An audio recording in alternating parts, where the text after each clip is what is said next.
What I want to show you guys today is the Sony A6000. It is probably one of the best budget options you will get out of a camera, and dude, I've had it. It is I think it came out in 2014 or something like that. It's a very old camera, bro. The case is made out of complete plastic. If you take a look at it, you can see mine is in pretty damn good condition. Do take very well good care of it. I have one little dink right up here on the top.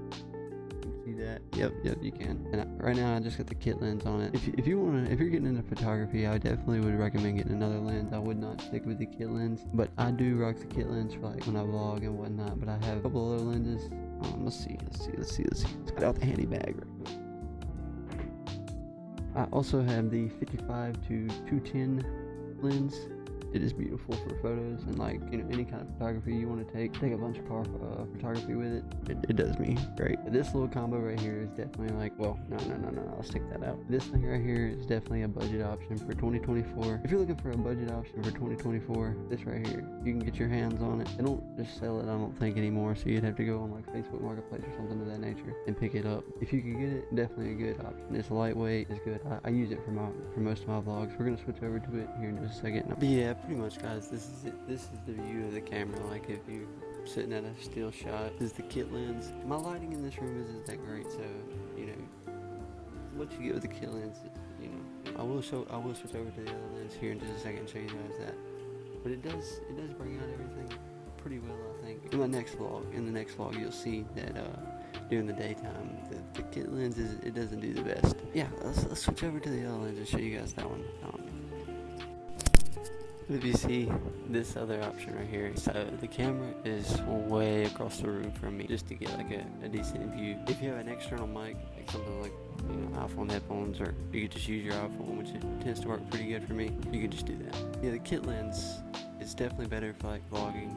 This is more of a photography lens, but it does work pretty decent though. Like, if you like the far off, if you like your camera being 100 yards from you, sure. If you're looking for a pretty cheap bag to hold your cameras in and you don't want to spend a god-awful amount on a crazy-ass camera bag, right here.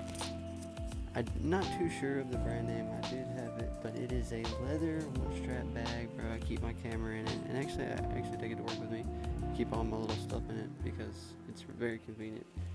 Has a bunch of good pockets, bunch of big pockets. Fits all my lenses, all my camera, my tripod, all kind of things actually. Chargers, wallet, everything. So you can pick it up for 30 bucks on Amazon. I literally had it in one day. Also, you charge the side and it has a built-in power block, so you just plug it in your phone and it charges. We had $30 Amazon. Definitely check it out if you're looking for a smaller, you know, tote bag. But anyway, that's pretty much gonna wrap it up for today. I'm sorry it's been so long since I've talked to you guys. It's been about 2 weeks since my last upload. I've been trying to get on the train with it a little bit more, but I've been super fucking busy, so bear with me. I do hope you enjoyed the video today, and I will see you in the next one. Peace.